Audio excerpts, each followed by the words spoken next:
টানা দুই প্রান্তিক ধরে কমছে জিডিপি প্রবৃদ্ধি, প্রতিবেদন বিবিএস এর। কৃষি ও সেবা খাতে পতন, শিল্পে নেতিবাচক, বিপর্যস্ত অর্থনীতির প্রতিফলন, বিশ্লেষণ অর্থনীতিবিদদের।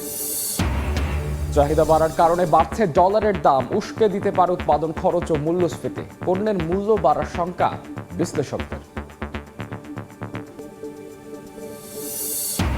5 বছর ধরে বন্ধ গাইবান্ধার রংপুর চিনিকল, নষ্ট হচ্ছে হাজার কোটি টাকার যন্ত্রপাতি। কারখানা চালু করতে দরকার সরকারের আন্তরিকতা, বলছেন স্থানীয় সংসদ সদস্য। যন্ত্রাংশের চাহিদা মেটাতে পারছে না সৈয়দপুর রেলওয়ে কারখানা। যুগোপযোগী যন্ত্র ও দক্ষ জনবলের অভাবই কারণ। সংকট সমাধানে প্রকল্প বাস্তবায়ন চায় কর্তৃপক্ষ। এবং সৌদি আরবে চালু হলো মাল্টিপল এন্ট্রি ওমরা ভিসা। 1 বছরের মধ্যে একাধিকবার ওমরা পালনের সুযোগ পাবেন মুসল্লিরা। জটিলতা কমিয়ে হাজিদের যাতায়াত সহজ করতে উদ্যোগ।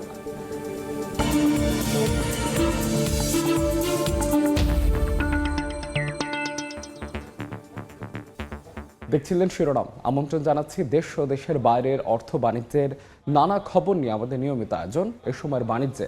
আপনাদের সঙ্গে আছি আমি মাহাদি ইসলাম ধ্রুব। টানা দুই প্রান্তিক ধরে কমেছে দেশের জিডিপি প্রবৃদ্ধি। গেল অর্থ বছরের প্রথম 9 মাসের অর্থনৈতিক কর্মকাণ্ডের চিত্র তুলে ধরে এমন প্রতিবেদনই প্রকাশ করেছে বাংলাদেশ পরিসংখ্যান ব্যুরো। সংস্থাটি বলছে, গেল জানুয়ারি থেকে মার্চ এই প্রান্তিকে দেশের জিডিপি প্রবৃদ্ধি নেমেছে 2.22%, যা 2024-25 অর্থাৎ আগের অর্থ বছরের একই সময় ছিল 4.5%-এর বেশি। অর্থনীতিবিদরা বলছে, অর্থনীতির এমন মন্দ দশা কাটাতে সরকারকে স্বল্প ও মধ্য মেয়াদে সাজাতে হবে কার্যকর পরিকল্পনা। দেশের অর্থনীতিকে চাঙ্গা করতে যখন নানামুখী উদ্যোগ, প্রণোদনা, ব্যবসা বান্ধব নীতি কৌশল সাজাচ্ছে সরকার, তখন ক্রমেই পিছিয়ে পড়া এক অর্থনীতির প্রতিচ্ছবি সামনে এনেছে বাংলাদেশ পরিসংখ্যান ব্যুরো বিবিএস। গেল অর্থ বছরের তৃতীয় প্রান্তিকের জিডিপি প্রবৃদ্ধির চিত্র তুলে ধরে সংস্থাটি প্রকাশিত প্রতিবেদনে দেখা যাচ্ছে, আশার আলো জ্বালিয়ে প্রথম প্রান্তিকে জিডিপি প্রবৃদ্ধি অর্জন হয় 4.96%। আগের অর্থ বছরের একই সময়ের তুলনায় বেশ খানিকটা বেশি। এর পরে পতনের মুখে টানা দুই প্রান্তিক ধরে কমে গেল জানুয়ারি থেকে মার্চ প্রান্তিকে এসে নামে 2.22%। খাতভিত্তিক বিশ্লেষণে দেখা যাচ্ছে, জানুয়ারি থেকে মার্চ অর্থাৎ গেল অর্থ বছরের তৃতীয় প্রান্তিকে এসে মুখ থুবড়ে পড়েছে সেবা খাতের প্রবৃদ্ধি। প্রথম দুই প্রান্তিকে অর্থনীতিকে ভালো সেবা এই খাতের প্রবৃদ্ধি নেমেছে 3.52%, যা আগের অর্থ বছরের একই সময় অর্থাৎ তৃতীয় প্রান্তিকে ছিল 7.32%। দীর্ঘদিন ধরে জ্বালানি সংকট আর বিনিয়োগ খরায় ভোগা শিল্প খাতে প্রবৃদ্ধি টানা দুই প্রান্তিক ধরে কমে হয়েছে নেতিবাচক, অথচ তুলনামূলক বেশ খানিকটা চাঙ্গাভাবে শুরু হয়েছিল এ খাতের নতুন অর্থ বছর। ইলেকশনের সময় এক ধরনের অস্থিতিশীলতা ছিল, তারপরে নির্বাচন হলো, এখন অর্থনীতি ঘুরে দাঁড়াতেও তো সময় লাগে। তো আমি মনে করি একটু সময় লাগবে, বাট ডিপেন্ড করবে সরকারের যে উদ্যোগগুলো আছে এবং সেই উদ্যোগগুলো কিভাবে কত দ্রুত বাস্তবায়ন হবে এবং কত দ্রুত অ্যাকাউন্টেবিলিটি, ট্রান্সপারেন্সি প্লাস হচ্ছে ইকোনমিক ঘুরে দাঁড়ানোর যে সময়টা, সেই সময়টার উপর ডিপেন্ড করবে। গেল অর্থ বছরের প্রথম দুই প্রান্তিকে কৃষি খাতে প্রবৃদ্ধি বাড়লেও বড় পতনের মুখে পড়ে তৃতীয় প্রান্তিকে নেমেছে 1.74%। আগের অর্থ বছরের একই সময়ে যা ছিল 4.61%। অন্তরা সেন, সময় সংবাদ, ঢাকা। ডলারের দাম বাড়ছে, ফলে বাড়তে পারে পণ্যের মূল্য। বর্তমানে আমদানি খাতে প্রতি ডলার বিক্রি হচ্ছে 123.75 টাকা, আর খোলা বাজার ও ব্যাংকের নগদ লেনদেনে বিক্রি হচ্ছে 124.50 থেকে 126.50। কেন্দ্রীয় ব্যাংকের মতে, কৃত্রিম নয়, রফতানি আর ধীরগতি ও আমদানি বৃদ্ধির চাহিদা নির্ধারণ করছে ডলারের বাজার মূল্য। বিশ্লেষকদের আশঙ্কা, মধ্যপ্রাচ্যের অস্থিরতায় বাড়বে আমদানি ব্যয়, উস্কে দিতে পারে উৎপাদন খরচ ও মূল্যস্ফীতি। সেলিয়া সুলতানের রিপোর্টে বিস্তারিত। দেশের ডলারের দাম আবারও বেড়েছে।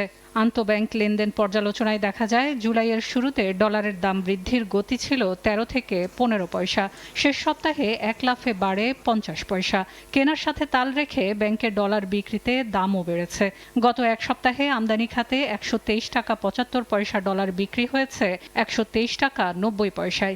এছাড়া খোলা বাজারে ও ব্যাংকগুলোর নগদ লেনদেনে ডলার 124.50 থেকে 126.50 বিক্রি হচ্ছে। রপ্তানি আয়ের ধীর গতি এবং আমদানি কার্যক্রম বৃদ্ধি পাওয়ায় ডলারের চাহিদা বাড়ার কারণে মূলত এই দাম বৃদ্ধি পাচ্ছে বলে জানায় কেন্দ্রীয় ব্যাংক। বাংলাদেশ ব্যাংক এক্সচেঞ্জ রেটের উপর কোনো প্রকার হস্তক্ষেপ করে না। এই দর নির্ধারিত হয় চাহিদা এবং যোগানের প্রেক্ষিতে, অর্থাৎ মার্কেট ডিসাইড করে এক্সচেঞ্জ রেট বা ডলারের মূল্য কত হবে। যদি অভিযোগ ওঠে কোনো ব্যাংক কোনো কারসাজি করছে, আমাদের যে বৈদেশিক মুদ্রা পরিদর্শন বিভাগ আছে তারা বিষয়টা পরিদর্শন করবে। তবে ডলারের এই বৃদ্ধি শুধুমাত্র IMF এর পরামর্শে নয়, বরং মধ্যপ্রাচ্যের অস্থিরতাকেও দায়ী করেছেন বিশ্লেষকরা। তাদের মতে আমদানিতে উচ্চ মূল্যে ডলারের ব্যয় আবারও পণ্যের মূল্যে উল্লম্ফন দেখাবে সাধারণ মানুষকে। বাড়বে উৎপাদন খরচ, বাড়বে মূল্যস্ফীতি। আমাদের খাদ্যপণ্য থেকে শুরু করে মেশিনারি সবই তো আমরা আমদানি করে থাকি। তার মানে কি দাম বেড়ে যেতে পারে? হ্যাঁ, এগুলো সবকিছুরই দাম কিছুটা বাড়বে। আমাদের কাছে মনে হয় কি যে 15 পয়সা, 20 পয়সা, 30 পয়সা যদি বেশি হয় তাহলে এটা বোধহয় কোনো বড় সমস্যা নেই, কিন্তু যখন হাজার হাজার কোটি টাকার লেনদেন হয় তখন কিন্তু এইটাই একটা বড় ইন্ডিকেটর। ডলারের এই ঊর্ধ্বগতি কতদিন স্থায়ী হয় এবং এর প্রভাব বাজারে কতটা পড়ে সেদিকেই নজর বিনিয়োগকারী ও সাধারণ মানুষের। সেলিয়া সুলতানা, সময় সংবাদ, ঢাকা। দর্শক, বাড়তে থাকা ডলার রেট ও জিডিপির প্রবৃদ্ধির বিভিন্ন দিক নিয়ে আলোচনার জন্য আমাদের সঙ্গে স্টুডিওতে যুক্ত হয়েছেন প্রেস কনসাল্টিং এর প্রধান নির্বাহী কর্মকর্তা ফুয়াদ এম খালিদ হোসেন। জনাব ফুয়াদ, এ সময়ের বাণিজ্যে আপনাকে স্বাগত জানাচ্ছি। আপনাকে অসংখ্য ধন্যবাদ এবং সময় টিভি দর্শকদেরকে। আমরা কিছুক্ষণ আগে আমাদের সহকর্মী সেলিয়া সুলতানের একটি প্রতিবেদন দেখলাম যে ডলারের দাম বাড়ছে, আর আমরা সবাই জানি আসলে ডলারের দাম বাড়লে দেশের পণ্য বেড়ে যায়, যেটি আসলে আমাদের আমদানি করা পণ্যের দামও বেড়ে যায়। সব কিছু আসলে এই ডলারের সাথে সম্পৃক্ত। বলা হয় যে ডলার এবং জ্বালানি তেল এগুলোর সাথে আসলে আমাদের দেশের অর্থনীতির অনেক প্রচুর সম্পৃক্ত। এ বিষয়ে আপনার বক্তব্যটা জানতে চাচ্ছি, এবং এইটা আমাদের অর্থনীতিতে কি প্রভাব ফেলবে এবং কোন কোন সেক্টরে এই প্রভাবটা পড়বে সবচেয়ে বেশি আপনি মনে করছেন, একটু জানাবেন আমাদের। অসংখ্য ধন্যবাদ। আসলে হঠাৎ করে ডলারের দাম বৃদ্ধির পিছনে আমি কয়েকটা বিষয় দেখছি। একটা বিষয় হলো যে কারেন্ট অ্যাকাউন্ট প্রেশারটা। আমরা দেখতে পাচ্ছি যে আমাদের গত জুন মাসে শুধুমাত্র ইম্পোর্টের ক্ষেত্রে প্রায় $7 বিলিয়ন আমাদের পরিশোধ করতে হয়েছে। তার মানে হচ্ছে এটা আসলে যেটা হয় হঠাৎ করে না, জুনে না, আমাদের 3 মাসের যে একসাথে পেমেন্টটা পরিশোধ করা ইম্পোর্টের, যার কারণে এটার দামটা ডলারের প্রতি ডিমান্ডটা অনেক বেড়ে গেছে। এর পাশাপাশি আরেকটা বিষয় হলো রেমিটেন্স, একটা বড় বিষয়। আপনি জানেন যে আমাদের মূল বিষয়টা হলো রেমিটেন্সের এবং হচ্ছে এক্সপোর্ট আর্নিংটা, আমাদের ফরেন কারেন্সিটাকে ইনক্রিজ করার ক্ষেত্রে। তো আমরা দেখেছি রেমিটেন্সটা ওভারঅল ফ্লোটা ভালো থাকলেও বছরব্যাপী, কিন্তু গত জুন মাসে আমাদের রেমিটেন্সের প্রায় আমাদের 2.82 এর মতো, এটা হলো 8 মাসের মধ্যে সর্বনিম্ন। তার মানে রেমিটেন্সটা যে কমে যাওয়ার পিছনে এটা একটা বড় বিষয়, কারণটা হতে পারে আমাদের কমে যাওয়া। আর ওভারঅল যে আমাদের এক্সপোর্ট আর্নিংটা কমে যাচ্ছে, আপনি দেখেছেন যে ইউতে আমাদের এক্সপোর্টটা প্রায় 20% কমে গেছে। ইউতে ওভারঅল এক্সপোর্টটাই কমে গেছে কস্ট ফুড ইনফ্লেশন এফেক্টের কারণে, কিন্তু অন্যান্য কম্পিটিটিভ কান্ট্রির তুলনায় আমাদেরটা অনেক বেশি কমে গেছে।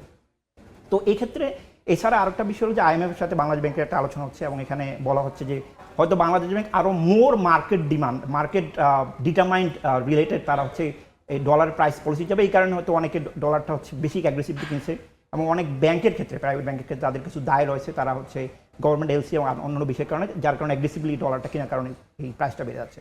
তো ওভারঅল আপনি যেটা বলেন, এখানে আমাদের যে সলিউশনগুলো আসলে শর্ট টার্ম সলিউশনের ক্ষেত্রে লং টার্ম সলিউশনটা আমি গুরুত্ব দেবো। নাম্বার 1 হচ্ছে আমাদের এক্সপোর্টটা বাড়ানো। এক্ষেত্রে এক্সপোর্টটাকে ডাইভার্সিফাই করা, মার্কেট ডাইভার্সিফিকেশন, প্রোডাক্ট ডাইভার্সিফিকেশন, এবং আমাদের ট্র্যাডিশনাল যে মার্কেটগুলো আছে ইউ এবং হচ্ছে কি আমাদের নর্থ আমেরিকা থেকে বাইরে গিয়ে অন্য দেশগুলো থেকে আমাদের সোর্সিং করা। বিশেষ করে পোস্ট এলডিসির কারণে অনেকে মনে করছে আমরা যে প্রবলেমটা ফেস করবো ইউর মার্কেটে আমাদের শুল্কমুক্ত ইয়াটা উঠে গেলে সেটা আমাদের দেওয়া। এবং আমি রেমিটেন্স আয়ের ক্ষেত্রে আমি একটা বিষয় আপনার দৃষ্টি আকর্ষণ করি, সেটা হলো আপনি জানেন সরকার রিসেন্টলি অ্যানাউন্সমেন্ট করেছে প্রবাসী কার্ড দিবে।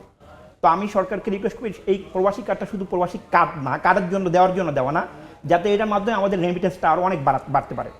আপনি জানেন যে গত বছর আমাদের রেমিটেন্স প্রায় 35 বিলিয়ন মতো ছিল, কিন্তু এটা কিন্তু আরও প্রায় 50 থেকে 60% বাড়ানো সম্ভব বা দ্বিগুণ করা সম্ভব, কারণ এখানে হুন্ডিতে প্রচুর পরিমাণ রেমিটেন্স আছে। তো আমরা যারা ভাইরা আছে তাদেরকে হচ্ছে যাতে এটা ইনসেন্টিভ দেয় এমনভাবে যাতে আমরা এটা হুন্ডিকে বিট করতে পারি।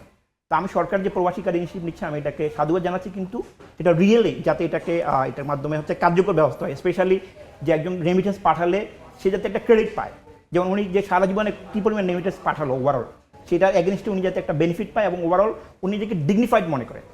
ওভারঅল আমি মনে করি যে এমন একটা সিস্টেম তৈরি করা যার মাধ্যমে একজন প্রবাসী মনে করবে আমি হুন্ডি না, আমি হচ্ছে গিয়ে লিগ্যাল চ্যানেলে রেমিটেন্সটা পাঠাবো। তো আশা করছি এই কাজগুলো করার মাধ্যমে আমাদের এক্সপোর্টটা এবং আমাদের ফরেন আমাদের রেমিটেন্সটা বাড়তে পারবে এবং আমাদের ইম্পোর্টের ডিপেন্ডেন্সিটা যদি আমরা ধীরে ধীরে কমাতে পারি তাহলে সেক্ষেত্রে সম্ভব যেন ফুয়াদ যে কথাটা আসলে বলছিলেন যে এগ্রেসিভলি ডলার কিনছে কিছু কিছু প্রতিষ্ঠান বা কিছু কিছু জায়গায়, এইটি কি কোনোভাবে নিয়ন্ত্রণ করা সম্ভব কিনা, বা এটা যদি নিয়ন্ত্রণ করা যায় তাহলে কি ডলারের দাম কিছুটা নিয়ন্ত্রণ করা সম্ভব? এটা আসলে একটা শর্ট টার্ম সলিউশনটা আপনি যেটা বলেছেন যে আসলে অ্যাগ্রেসিভলি তারা করতেছে, এটার জন্য Bangladesh bank as a regulatory authority হিসাবে তাদের হচ্ছে নজরদারিতে বাড়াতে হবে। কিন্তু ওভারঅল আমাদের যদি আপনার সাপ্লাইটা অনেক বেশি থাকে, যে এক্সপোর্ট আর্নিংটা বেশি হয়, আমাদের রেমিটেন্সটা বেশি থাকে, তখন কিন্তু এই প্রবলেমটা এটা হচ্ছে গিয়ে আস্তে আস্তে কমে আসবে। এবং এইটার জন্য আপনি যখন বলেন যে এখন অ্যাগ্রেসিভলি কিনছে, এই ক্ষেত্রে সরকারের বা বাংলাদেশ ব্যাংকের কঠোর মনিটরিংয়ের কোনো বিকল্প নেই শর্ট টার্ম সলিউশনের জন্য।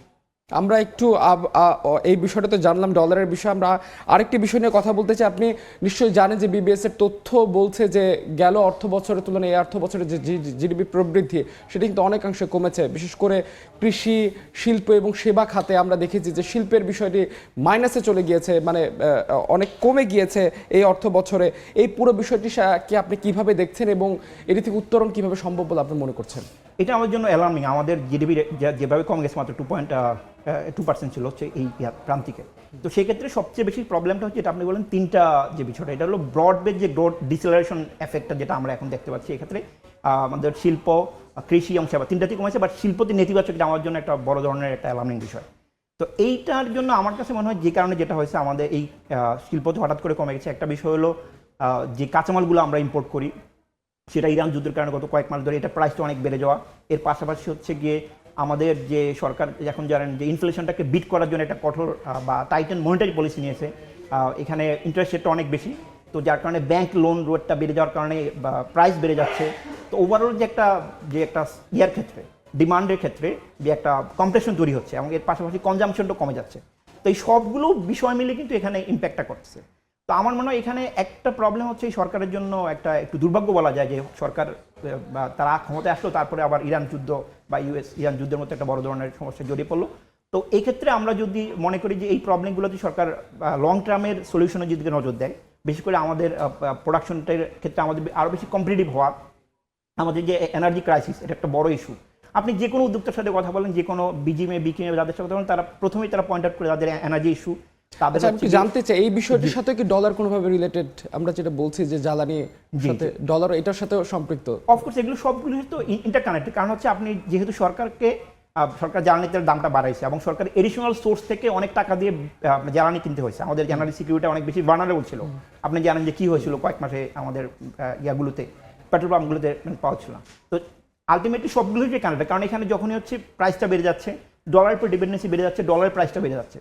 তো এই সংকটের সলিউশনের জন্য সরকারকে লং টার্মের জন্য আমাদের যে বিজনেস কম্পিটিটিভনেসটা, আমাদের যে ইনভেস্টমেন্টে আমাদের যে ফেসিলিটেশন বা প্রসেসটা, যাতে ব্যবসায়ীরা এই ধরনের প্রবলেমগুলো থেকে তারা হচ্ছে গিয়ে সলিউশনগুলো পায়, যেন আমাদের এনার্জি ক্রাইসিসটি আমাদের এটা বন্ধ করতে হবে। এই ক্ষেত্রে আমরা জানি পৃথিবীর অনেক দেশে ডেডিকেটেড করিডোর দেওয়া হয়েছে, অর্থাৎ আপনাকে গ্রান্টেড দেওয়া হচ্ছে যে আপনি ডেফিনেটলি আপনি ইলেকট্রিসিটি বা গ্যাস যেটা আপনি পাবেন। তো এই ধরনের আলাদা করে করিডোর দেওয়া বা হচ্ছে আমাদের যে ইয়ার জন্য আমাদের ব্যবসায়ীরা যে অ্যাক্সেস টু ফাইন্যান্সের ক্ষেত্রে, তাদের ব্যাংক লোনের ক্ষেত্রে যে বিষয়গুলো রয়েছে, অ্যান্ড ওভারঅল তারা যাতে এখানে স্টক মার্কেট থেকে তারা যে লং টার্মে তাদের ক্যাপিটালগুলো সংগ্রহ করতে পারে। তো এই হোলিস্টিক এই ম্যাক্রো ইকোনমিক রিফর্মগুলো করতে পারলে আমি মনে করি যে প্রবলেমগুলো আছে, যুদ্ধ তো সবসময় থাকবে না, কিন্তু সরকারকে হচ্ছে এই ধরনের পরিস্থিতিকে মোকাবেলা করার জন্য একটা লেসন লার্ন নিয়ে আগামী দিনের একটা ইকোনমিক রিকভারি প্ল্যান তৈরি করতে পারবে। এবং বর্তমান সরকার যেভাবে যাচ্ছে আমার মনে হচ্ছে এটা তারা করতে পারবে। যেন ফুয়াদ, আসলে আন্তর্জাতিক যে ইস্যুগুলো এগুলো তো আমাদের নিয়ন্ত্রণে নেই, এগুলো আমাদের নিয়ন্ত্রণে থাকবেও না। এর আগে রাশিয়া ইউক্রেন যুদ্ধ ছিল, পরবর্তীতে আমরা দেখলাম ইরান যুক্তরাষ্ট্রের সংঘাত, এবং এটা আমাদের দেশে বা এই উপমহাদেশে এটার প্রভাব পড়ে। কিন্তু আমি একটু জানতে চাচ্ছি এই প্রভাবগুলো থাকা সত্ত্বেও আমরা কিভাবে আগামী অর্থ বছরে এই প্রবৃদ্ধিটা বাড়াতে পারবো, সব প্রভাবকে আমরা উপেক্ষা করে? এটা আপনি ঠিকই বলছেন, আসলে একটা যুদ্ধ যাচ্ছে, আবার হয়তো আরেকটা ক্রাইসিস যাচ্ছে, এটা চলতে থাকবে। সেই ক্ষেত্রে বিষয় হলো যে রেজিলিয়েন্সটা, বাংলাদেশের অর্থনীতির রেজিলিয়েন্সটা আমরা কতটুকু আমরা কম্পিটিট করতে পারছি। তো সেই জন্য আমাদের যদি জ্বালানির ক্ষেত্রে বলি, আমাদের একটা বিষয় ছিল, আপনি জানেন ইস্টার্ন রিফাইনারিতে শুধুমাত্র মিডল ইস্ট থেকে হচ্ছে ক্রুড অয়েল এনেই তারা রিফাইন করতে পারতো, অথচ এখানে আরও অনেক সোর্স আছে যেখান থেকে জ্বালানি নিয়ে আসা। তার মানে জ্বালানি security is the core of all the activities of economic. So সেখানে আমাদেরকে একটা বড় ধরনের এটাকে ডাইভার্সিফাই করা, এটাকে নিশ্চিত করা আমরা যে কোনো ক্রাইসিস যাতে আমরা এগুলো আমাদের জ্বালানি সাপ্লাইটা হচ্ছে রেগুলার থাকে। এর পাশাপাশি এক্সপোর্টটাকে আমরা যদি ডাইভার্সিফাই করতে না পারি, যেমন আমাদের রেডিমেড গার্মেন্টসে 2000 সালে আমাদের রেডিমেড গার্মেন্টসে ছিল আমাদের টোটাল কন্ট্রিবিউশন 70% মতো, এখন 2026 সালে এটা হয়েছে 84%। তো যত দিন যাচ্ছে রেডিমেড গার্মেন্টসের কনসেন্ট্রেশন বাড়ছে, এটা আমার জন্য খুবই অ্যালার্মিং। তো সেক্ষেত্রে অন্য যে প্রোডাক্টগুলোতে, বিশেষ করে যেগুলোতে হচ্ছে কমপ্লায়েন্স রিকোয়ারমেন্টগুলো ইজ ভেরি হাই, আমরা সেগুলোতে স্কিপ করতে চাই। তো আমি বাণিজ্য মন্ত্রণালয় বা সরকারি রেগুলেটরি এজেন্সির প্রতি আমার দৃষ্টি আকর্ষণ থাকবে যে কমপ্লায়েন্স রিকোয়ারমেন্ট অনুযায়ী প্রোডাক্ট তৈরি করা। যেন আমাদের অ্যাগ্রো প্রোডাক্টের একটা হিউজ ডিমান্ড রয়েছে। আপনি জানেন যে আমাদের যে পরিমাণ ম্যাঙ্গো আমরা উৎপাদন করি, এগুলো যে আমরা বাইরে এক্সপোর্ট করতে পারি, তো কৃষি পণ্যগুলা, সেক্ষেত্রে একটা বড় বিষয় হলো যে ইম্পোর্টিং কান্ট্রির কমপ্লায়েন্স রিকোয়ারমেন্ট অনুযায়ী প্রোডাক্ট তৈরি করা। শুধুমাত্র যে আমাদের রেডিমেড গার্মেন্টসে আমরা একটা পর্যায়ে তৈরি করে এসেছি, এর বাইরে অন্যগুলোতে, অন্য প্রোডাক্টগুলোতে কিছুদিন আগে কাঁঠালের কথা বললেন, কাঁঠালের কথা বলেছেন। তো এই ক্ষেত্রে একটা বড় বিষয় রয়েছে কৃষি পণ্য প্লাস অন্য পণ্যের ক্ষেত্রে আমরা হলো কমপ্লায়েন্সগুলো মিট করা। আপনি জানেন যে বাংলাদেশের সবচেয়ে বেশি লিড সার্টিফাইড কারখানা রয়েছে। সো আমরা যদি হচ্ছে গার্মেন্টসের মতো একটা লেবার, যেটা শ্রমগণ ইন্ডাস্ট্রিতে আমরা যদি এই ধরনের আমরা সাফল্য অর্জন করতে পারি, আমার মনে হয় যদি সরকার দীর্ঘমেয়াদী অন্য সেক্টরে মনোযোগ দেয়, তাহলে সেক্ষেত্রে আমরা এই ধরনের পরিস্থিতি থেকে আমরা বের হতে পারবো। এবং ওভারঅল আমি মনে করি একটা ইমার্জেন্সি যে একটা ইকোনমিক প্রোটোকল থাকা উচিত, যেমন এই ধরনের যুদ্ধ, এই ধরনের ক্রাইসিস যদি হয়ে যায়, তাহলে আমরা সেক্ষেত্রে কীভাবে কোন পরিস্থিতি মোকাবেলা করবো। তো আমি মনে করি যে এই সমস্ত কাজগুলো করলে আগামী দিনে এই ধরনের প্রবলেম হলো আমরা এগুলো ওভারকাম করতে। যে কথাটা আপনি লাস্ট বললেন ফুয়াদ, এটা অবশ্যই যে কোনো ক্রাইসিস মোকাবেলা আমাদের যাতে প্রস্তুতিটা থাকে এবং সরকার যে অর্থনীতিকে চাঙ্গা করতে যেসব উদ্যোগ নিচ্ছে সেগুলো যাতে সফলতার মুখ দেখে। অসংখ্য ধন্যবাদ এই সময়ের বাণিজ্যে আমাদের সঙ্গে যুক্ত থাকার জন্য। আপনাকে অসংখ্য ধন্যবাদ আমাকে ইনভাইট করার জন্য। Thank you. দেখছেন এ সময়ের বাণিজ্য, সঙ্গেই থাকুন। হেয়ারকাট বাতিলের প্রজ্ঞাপনের দাবি জানিয়ে ও নিরবিচ্ছিন্ন ব্যাংকিংয়ের দাবিতে বাংলাদেশ ব্যাংকের সামনে মানববন্ধন করছে সম্মিলিত ইসলামী ব্যাংকের গ্রাহকরা। এই মুহূর্তে সেখানে আছেন সহকর্মী সেলিয়া সুলতানা, যাচ্ছে তার কাছে। সেলিয়া,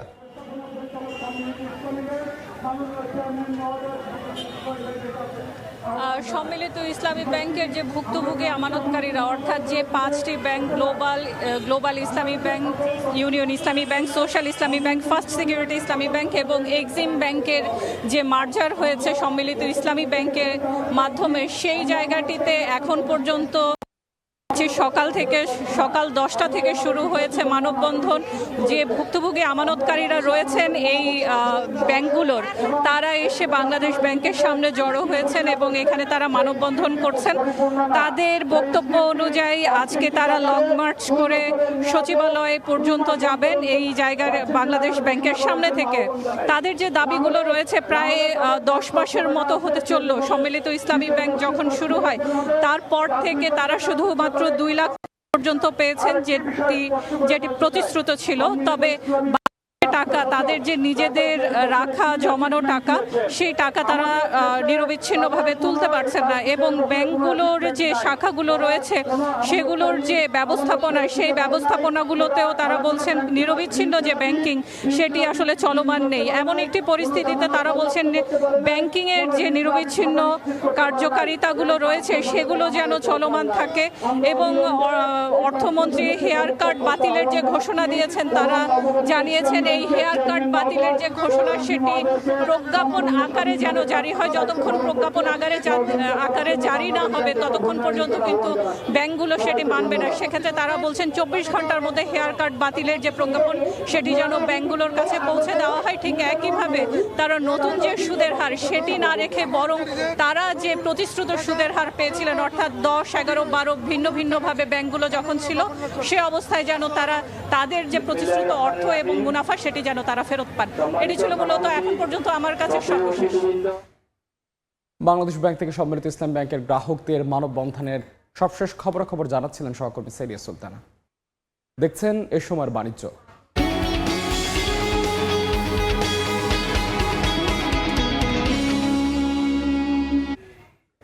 5 বছর ধরে বন্ধ গাইবান্ধার রংপুর চিনিকল।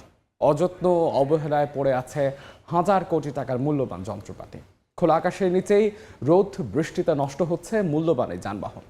অথচ মিলের ইনচার্জ ও স্থানীয় সংসদ সদস্য বলছেন কারখানাটি চালু করতে যা দরকার সবই আছে। হেদায়েতুল ইসলামের বাবুর 3 পর্বের ধারাবাহিক রিপোর্টের প্রথম পর্ব আজ।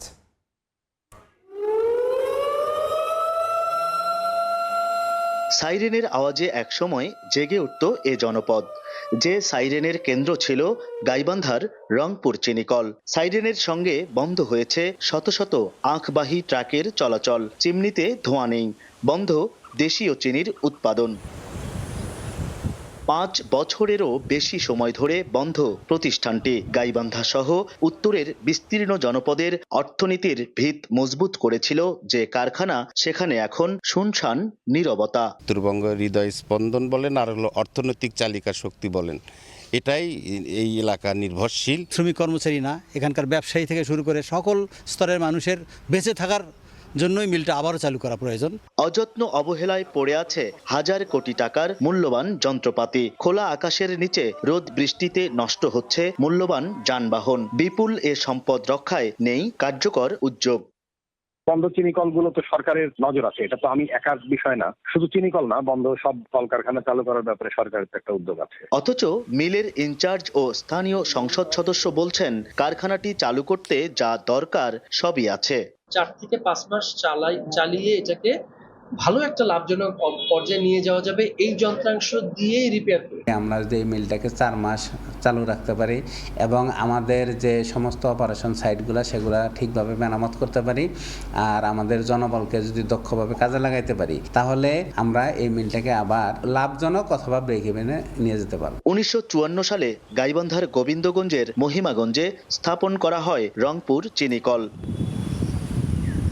হেদায়েতুল ইসলাম বাবু, সময় সংবাদ, গাইবান্ধা। চলতি বছরের হজ প্যাকেজ ঘোষণা উপলক্ষে সচিবালয় সংবাদ সম্মেলনে কথা বলছেন ধর্মমন্ত্রী কাজী শাহ মোফাজ্জল হোসাইন কায়কোবাদ। সরাসরি যাচ্ছে সেখানে। মন্ত্রী জনাব তারেক রহমান সাহেবের ব্যক্তিগত উদ্যোগে বিমান ভাড়া কিছুটা কমানো সম্ভব হয়েছিল। এই বছর মাননীয় প্রধানমন্ত্রী প্রচেষ্টা বিমান ভাড়া গত বছরের চেয়ে 24,830 টাকা কমানো হয়েছে। মানে এখন ভাড়া নির্ধারিত হয়েছে 1,30,000 টাকা। শেখ হাসিনা সরকারের আমলে 2023 সালে বিমান ভাড়া ছিল প্রায় 2 লক্ষ টাকা। 2025 সালে অন্তর্বর্তীকালীন সরকারের মেয়াদে বিমান ভাড়া 1,67,820 টাকা করা হয়। 2027 সালে হজে মাননীয় প্রধানমন্ত্রী ব্যক্তিগত উদ্যোগে বিমান ভাড়া কমিয়ে 1,30,000 টাকা করা হয় নির্ধারণ করা হয়েছে, যা হজ ফ্লাইটে বিমান ভাড়া নির্ধারণের ক্ষেত্রে এক মাইল ফরক।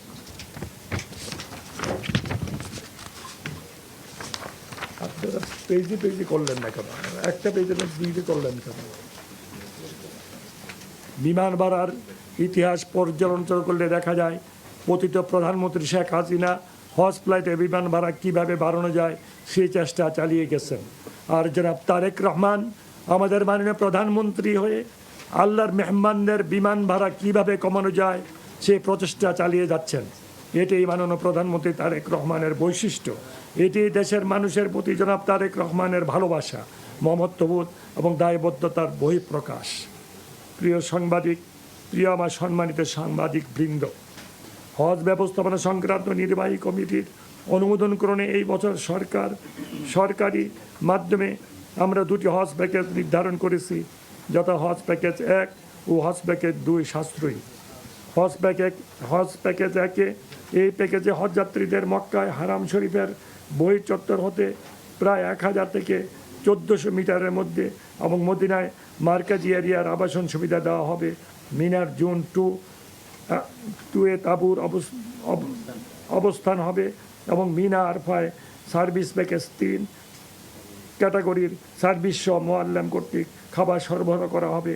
সাধারণত সৌদি আরবে অবস্থানকাল হবে 35 থেকে 40 দিন। উল্লেখ্য, অতিরিক্ত অর্থ পরিশোধ সাপেক্ষে রুম আপগ্রেডেশন এবং শর্ট প্যাকেজ সুবিধা নেওয়া যাবে। এই প্যাকেজ খরচ ধরা হয়েছে 6,15,263 টাকা। হজ প্যাকেজ 2 সাশ্রয়ী। এই হজ প্যাকেজ 1-এর চেয়ে কিছুটা সুলভ প্যাকেজ। এই প্যাকেজে হজযাত্রীদের মক্কায় হোটেল হারাম শরীফের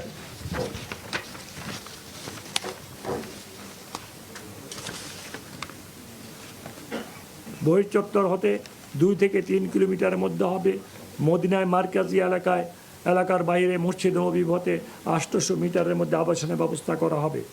মিনায় জুন 5-এ তাঁবুর ব্যবস্থা করা হবে। মিনা আরফা সার্ভিস প্যাকেজ 3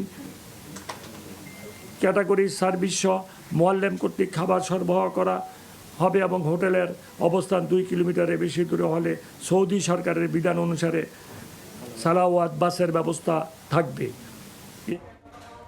সচিবালয়ে হজ প্যাকেজ নিয়ে কথা বলছিলেন ধর্মমন্ত্রী, সরাসরি যুক্ত ছিলাম সেখানে। দেখছেন এই সময়ের বাণিজ্য, সঙ্গেই থাকুন।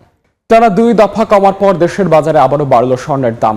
মঙ্গলবার এক বিজ্ঞপ্তিতে বাংলাদেশ জুয়েলার্স অ্যাসোসিয়েশন বাজুস জানায়, ভরিতে 1633 টাকা বাড়িয়ে ভ্যাট সহ 22 ক্যারেটের 1 ভরি স্বর্ণের দাম নির্ধারণ করা হয়েছে 2,21,441 টাকা। স্থানীয় বাজারে তেজাবি স্বর্ণের মূল্য বাড়ায় দেশের বাজারে বেড়েছে দাম, এমনটাই জানিয়েছে বাজুস।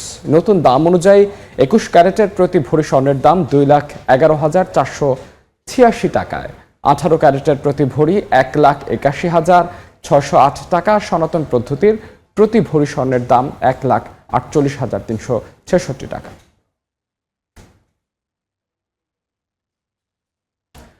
বাংলাদেশ মান অনুসারে নির্ধারিত মানদণ্ড পূরণে ব্যর্থ হয় 4 প্রতিষ্ঠানের 8 ধরনের পণ্য বাজার থেকে প্রত্যাহারের নির্দেশ দিয়েছে পণ্যের মান প্রণয়ন ও নিয়ন্ত্রণকারী সংস্থা Bangladesh standards and testing institution BSTI। সোমবার এক সংবাদ বিজ্ঞপ্তিতে সংস্থাটি জানায়, পরীক্ষায় এসব পণ্যে মাত্রাতিরিক্ত প্রিজারভেটিভ, মানব স্বাস্থ্যের জন্য ক্ষতিকর অণুজীবের উপস্থিতি এবং নির্ধারিত মানের ব্যত্যয় পাওয়া গেছে। পণ্যগুলো হচ্ছে ফ্রেশ গার্ডেন অ্যাগ্রো রিসোর্সের আমের আচার, কাজী ফুড ইন্ডাস্ট্রিজের বেলিসিমো ব্র্যান্ডের Rotondo hazelnut coated chocolate ice cream, Olive বাংলাদেশের লাবণ্য ব্র্যান্ডের milk skin lotion, aloe vera skin lotion, moringa matcha foaming milk face wash এবং অ্যালোভেরা ভেরিয়েন্টের শ্যাম্পু, আর ডেকো ফ্রুটসের ডেকো ফ্রুট ফান্ডা ব্র্যান্ডের ম্যাঙ্গো ও অরেঞ্জ ভেরিয়েন্টের সফট ড্রিঙ্কস পাউডার। নির্দেশনা অমান্য করলে সংশ্লিষ্ট প্রতিষ্ঠানগুলোর বিরুদ্ধে প্রচলিত আইন ও বিধি অনুযায়ী ব্যবস্থা নেওয়ার হুঁশিয়ারি দিয়েছে BSTI।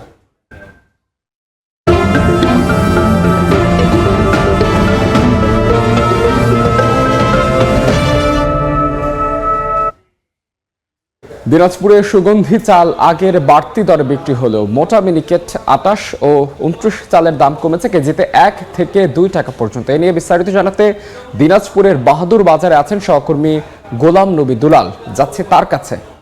দুলাল,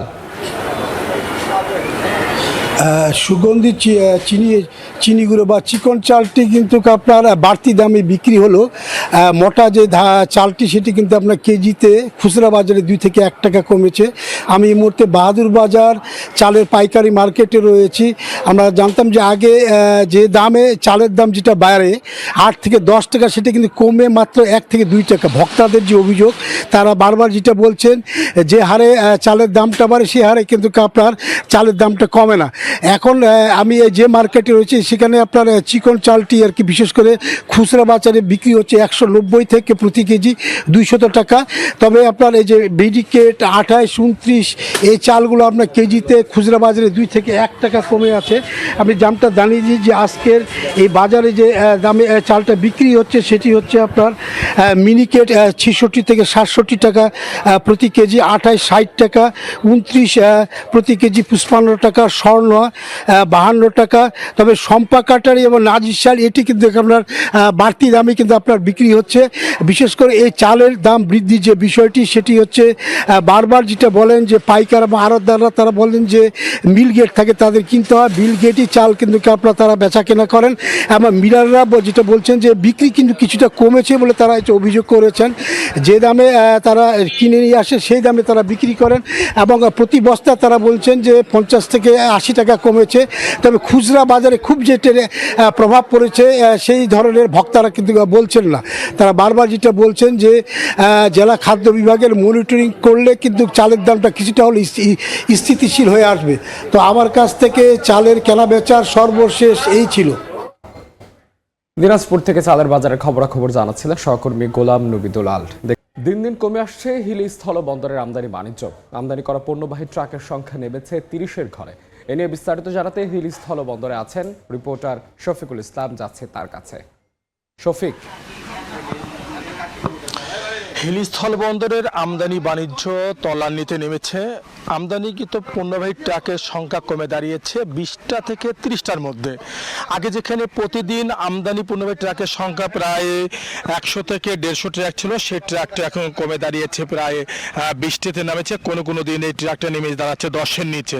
তো হিলি স্থলবন্দর দিয়ে বর্তমানে গমের ভুসি, মুগ ডাল, মসুর ডাল সহ আর হাতে গোনা কয়েকটি পণ্য কিন্তু আমদানি হচ্ছে।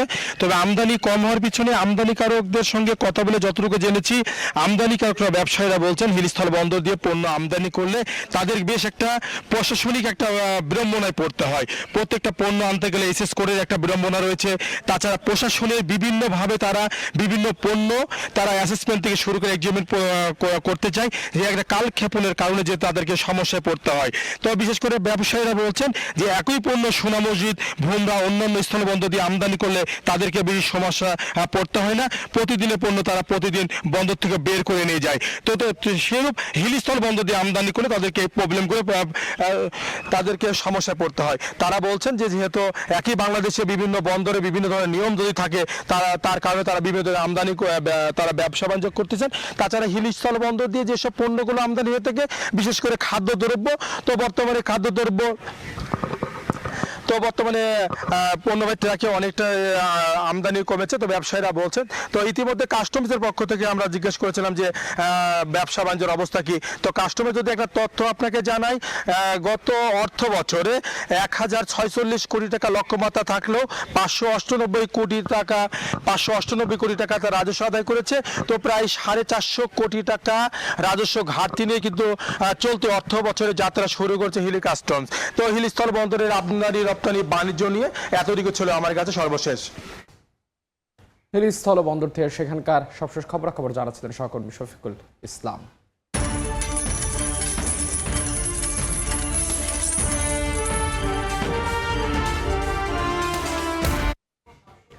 মধ্যপ্রাচ্য সংঘাতে আবার অস্থির জ্বালানির বিশ্ববাজার। এতেই ঊর্ধ্বমুখী কমতে থাকা অপরিশোধিত জ্বালানি তেল, কয়লা আর গ্যাসোলিনের দাম। তবে নিম্নমুখী রয়েছে প্রাকৃতিক গ্যাসের দাম। ইরান যুক্তরাষ্ট্র সংঘাতে অস্থিরতায় ভুগছে জ্বালানি তেলের বিশ্ববাজার। এর মধ্যে ইরান সমর্থিত হাউথি বিদ্রোহীরা সৌদি আরবের বিরুদ্ধে সমুদ্রপথে অবরোধের ঘোষণা দেয়ায় লোহিত সাগর দিয়ে জ্বালানি পরিবহন ব্যাহত হবার আশঙ্কা দেখা দিয়েছে, যার প্রভাবে ঊর্ধ্বমুখী অপরিশোধিত জ্বালানির দাম। দ্য ট্রেডিং ইকোনমিক্সের তথ্য, মঙ্গলবার প্রতি ব্যারেল ওয়েস্ট টেক্সাস ইন্টারমিডিয়েটের দাম চড়েছে $82.18।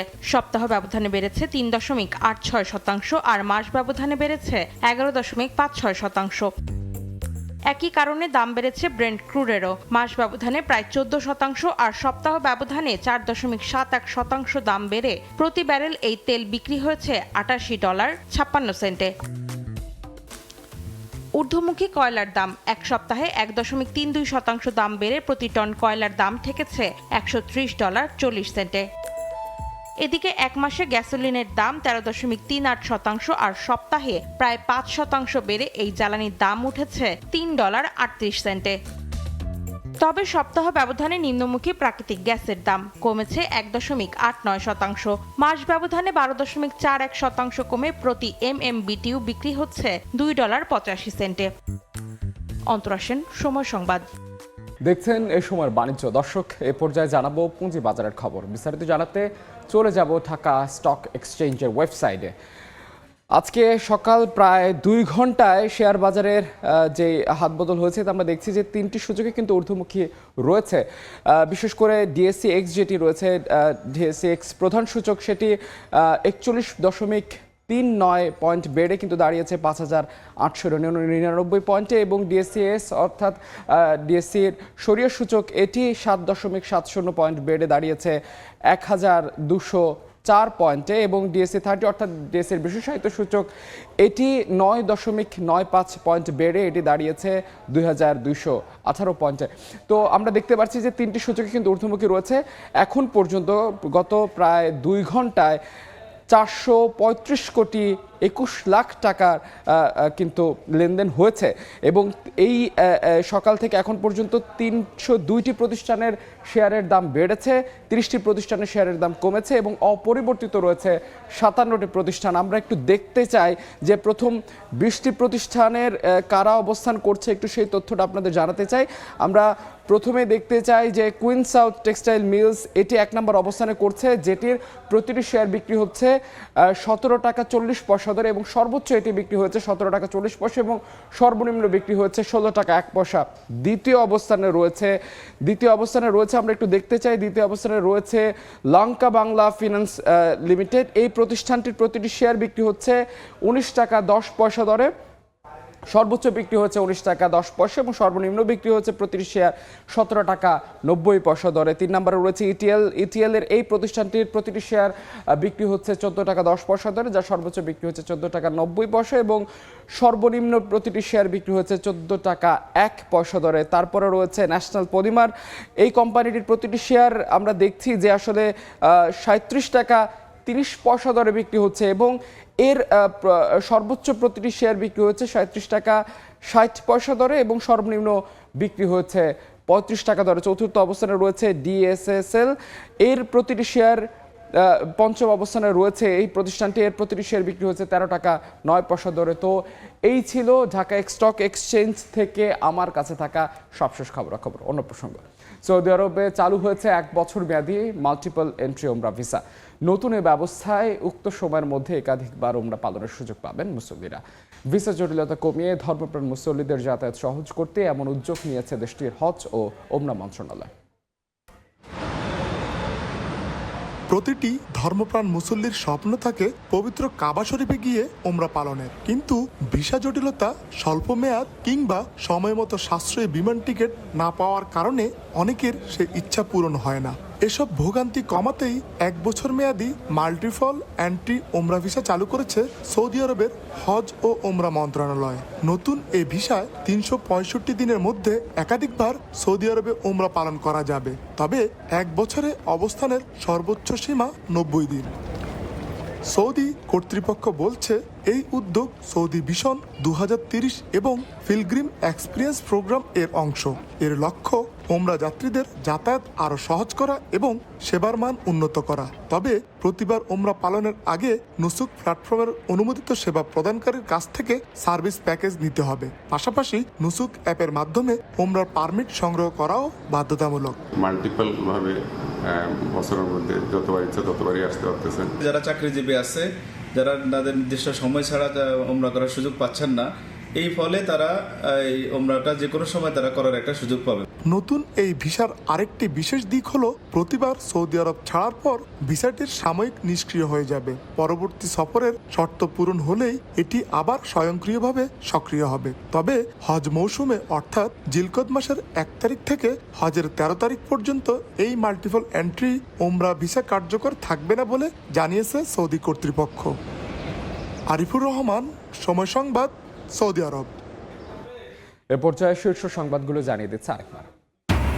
টানা 2 প্রান্তিক ধরে কমছে জিডিপি প্রবৃদ্ধি, প্রতিবেদন ডিবিএস এর। কৃষি ও সেবা খাতে পতন, শিল্পে নেতিবাচক, বিপর্যস্ত অর্থনীতির প্রতিফলন, বিশ্লেষণ অর্থনীতিবিদদের। চাহিদা বাড়ার কারণে বাড়ছে ডলারের দাম, উস্কে দিতে পারে উৎপাদন খরচ ও মূল্যস্ফীতি, পণ্যের মূল্য বাড়ার শঙ্কা বিশ্লেষকদের। এবং 5 বছর ধরে বন্ধ গাইবান্ধার রংপুর চিনিকল, নষ্ট হচ্ছে হাজার কোটি টাকার যন্ত্রপাতি। কারখানা চালু করতে দরকার সরকারের আন্তরিকতা, বলছেন স্থানীয় সংসদ সদস্য।